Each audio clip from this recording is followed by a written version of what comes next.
Hello दोस्त, स्वागत है एक बार फिर हमारे यूट्यूब चैनल पे।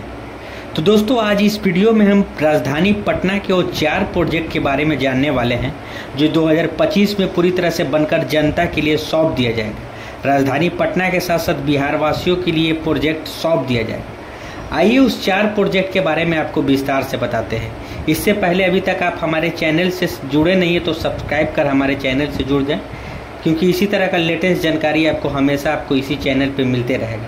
चलिए वीडियो की शुरुआत करते हैं। नंबर 4 की बात की जाए तो दोस्तों, नंबर 4 पे आती है पीएमसीएच। यूँ कहें कि बिहार का सबसे बड़ा अस्पताल पीएमसीएच को वर्ल्ड क्लास हॉस्पिटल बनाने का मुहिम तेज है। वर्तमान में लगातार इस पे मुख्यमंत्री नीतीश कुमार नज़र बनाए हुए।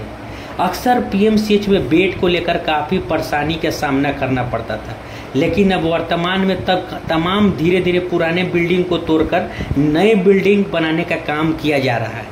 ऐसा कहा जा रहा है दोस्तों कि लगभग 2000 से 2500 नए बेड की व्यवस्था की जा रही है। बात की जाए तो दोस्तों, इमरजेंसी के ऊपर 24 घंटा हेलीपैड का भी व्यवस्था रहेगी ताकि एयर एम्बुलेंस से मरीज आसानी तरीके से उतर सके। आपको बताते चलो दोस्तों, नए जो कि बिल्डिंग बनाने के लिए जो लगभग 5540 करोड़ रुपये खर्च आ रही है, पूरी तरह से बिल्डिंग भूकंप रोधी बिल्डिंग होगी। हाल ही में नई ओपीडी की भी ओपनिंग हुई है, लेकिन पूरी तरह से बिल्डिंग अभी तक बनाया जा रहा है। आपको बताते चले दोस्तों, लगभग 1250 छात्रों के लिए मेडिकल यहाँ पे कॉलेज का भी निर्माण कराया जा रहा है। आपको बताते चले दोस्तों, इस पूरी तरह से बिल्डिंग में कई अत्याधुनिक सुविधाएं से लैस हो जाएगी। मल्टी और सुपर स्पेशलिस्ट विभाग होंगे ताकि एमआरआई सीटी स्कैन की भी व्यवस्था हो। साथ ही साथ कई तरह की जांच की भी सुविधा उपलब्ध कराई जाएगी।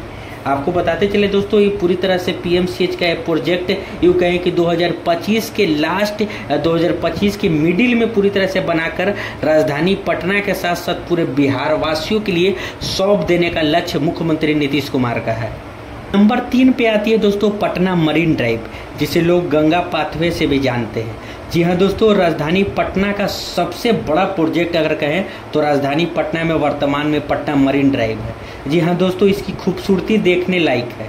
गंगा के किनारे बनने वाला है ब्रिज पटना के दीघा से दीदारगंज का तक लगभग 21 किलोमीटर का लंबा प्रोजेक्ट है। यह प्रोजेक्ट लगभग अब अपने आखिरी चरण में पहुंच चुका है। लगभग इसका 1, 2, 3 फेज इसका उद्घाटन हो गया है। आपको बताते चले दोस्तों, वर्तमान में गाड़ियां दीघा से लेकर कंगन घाट तक दौड़ रही है। लगभग 15 से 16 किलोमीटर का कॉरिडोर बनकर तैयार है और जनता के लिए सौंप दिया गया है। मुख्यमंत्री नीतीश कुमार का one of the best dream project में से एक है। आपको बताते चले दोस्तों, इसका नींव 2013 ही में रखा गया था, लेकिन 2025 में पूरी तरह से जनता के लिए खोल दिया जाएगा। लगभग 22 किलोमीटर का एक कॉरिडोर है दीघा से लेकर दीदारगंज तक। लगभग आखिरी चरण में है और आखिरी चरण भी कहा जा रहा है कि 2025 में पूरी तरह से बना लिया जाएगा। जब आप दीघा से दीदारगंज की दूरी तय करेंगे तो मात्र 20 से 25 मिनट 22 किलोमीटर का दूरी तय कर लेंगे। होने वाली जाम की समस्या पूरी तरह से समाप्त हो जाएगी। उत्तर बिहार से दक्षिण बिहार को जोड़ने वाली ये महत्वपूर्ण कड़ी साबित होगी। आपको बताते चले दोस्तों, शहर से ना आकर डायरेक्ट अब गंगा किनारे होते हुए राजधानी पटना के जाम से बचते हुए अब दीघा से दीदारगंज की दूरी बड़ी आसान तरीके से कर सकते हैं। वर्तमान में इसकी गाड़ियां अभी दौड़ रही है। तो 2025 में प्रोजेक्ट पूरी तरह से बनकर जनता के लिए खोल दिया जाएगा। दोस्तों, मरीन ड्राइव पूरी तरह से बनाने में लगभग सरकार का ये आंकड़ा है, लगभग 5600 करोड़ रुपया की अनुमानित लागत इसका खर्च आ रहा है। नंबर 2 की बात की जाए तो दोस्तों, नंबर 2 पे आती है डबल डेकर। जी हाँ दोस्तों, पटना के अशोक राजपथ पे बन रहे डबल डेकर ओवरऑल बिहार का दूसरा और पटना का पहला प्रोजेक्ट होने वाला है, जो 2-2 फ्लोर पे आपकी गाड़ियाँ दौड़ेगी। वर्तमान में होने वाली अशोक राजपथ पे जाम की समस्या को पूरी तरह से समाप्त कर देगी। लगभग 669 करोड़ रुपए की लागत से बन रही ये प्रोजेक्ट लगभग अपनी अंतिम चरण पे पहुंच चुका है। वैसे तो अशोक राजपथ पे हरदम जाम की समस्या बनी रहती है।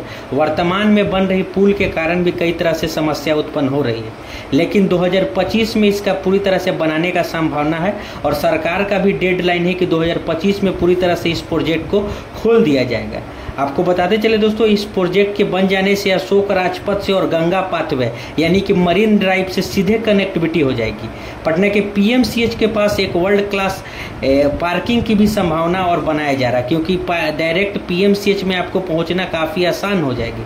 तो ये प्रोजेक्ट पूरी तरह से राजधानी वासियों के लिए काफ़ी सहूलियत वाला और काफ़ी यूँ कहें कि अशोक राजपथ के लिए, क्योंकि अक्सर जाम की समस्या को देखते हुए काफ़ी राहत बड़ी खबर होने वाली है कि 2025 में पूरी तरह से बन जाएगा। एनआईटी की तरफ से अब चलेंगे तो पूरी तरह से सुपर स्ट्रक्चर बन गया है, ऊपर सिर्फ ब्लैक टॉप का काम बाकी है। और तो दोस्तों, अगर आप कारगिल चौक से चलेंगे तो उधर से भी लगभग पाइलिंग का पूरी तरह से समापन हो गया है, ऊपर से सुपर स्ट्रक्चर रखा जा रहा है, यानी कि 4 से 5 महीने में पूरी तरह से इस प्रोजेक्ट को बना दिया जाएगा। आपको बताते चले दोस्तों, इस जब प्रोजेक्ट बन जाएगी तो वर्तमान में होने वाली समस्या लगभग समाप्त हो जाएगी। 2.2 किलोमीटर का ये प्रोजेक्ट बिहार वासियों, पटना वासियों के साथ साथ अशोक राजपथ पे चलने वाले लोगों के लिए काफ़ी खुशखबरी होने वाली है। दोस्तों, नंबर 1 पे आती है पटना एयरपोर्ट। जी हाँ दोस्तों, लगभग 5 साल से पटना एयरपोर्ट पे न्यू टर्मिनल भवन का निर्माण कार्य चल रहा है। यूँ तो इसे 2 साल पहले ही बन जाना था, लेकिन कोरोना काल के कारण इस बिल्डिंग बनने में बहुत सारी देरियां उत्पन्न हो रही है।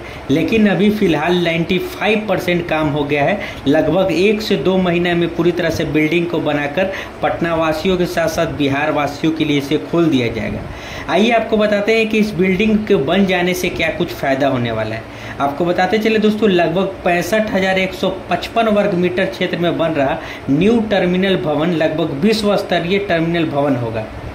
प्रतिदिन लगभग 3,000 यात्रियों की संभावना के साथ होने वाली ये बिल्डिंग काफ़ी खूबसूरत होने वाला है।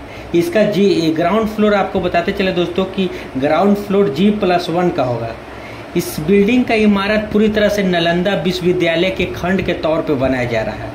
लगभग इसे बन जाने से पार्किंग में होने वाली समस्या भी पूरी तरह से समाप्त हो जाएगी। साथ ही साथ आपको बताते चले दोस्तों कि इसका पूरी तरह से स्ट्रक्चर और डिजाइन मधुबनी पेंटिंग की तरह से बनाया जा रहा है। लगभग इस पे खर्च 1209 करोड़ रुपये आ रही है। इसके बन जाने से दोस्तों लगभग साल में पटना एयरपोर्ट की क्षमता 60 लाख यात्री की बढ़ जाएगी। तो दोस्तों, ये पूरी तरह से प्रोजेक्ट बन जाएगी तो सबसे बड़ी खुशी पूरे बिहार वासियों के लिए होगी, क्योंकि पटना एयरपोर्ट पे होने वाली कई तरह की समस्या पूरी तरह से समाप्त हो जाएगी और इस बिल्डिंग में कई अत्याधुनिक सुविधाएं से लैस होने वाली है।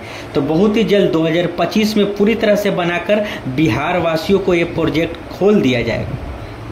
तो दोस्तों, ये 4 प्रोजेक्ट के बारे में हम आपको विस्तार से बताएं। जानकारी कैसे लगी कमेंट में ज़रूर बताइएगा और दोस्तों में शेयर करना ना भूलें। चलिए एक बार फिर मिलते हैं नेक्स्ट वीडियो में। जब तक के लिए अपना खूब ख्याल रखिएगा। धन्यवाद।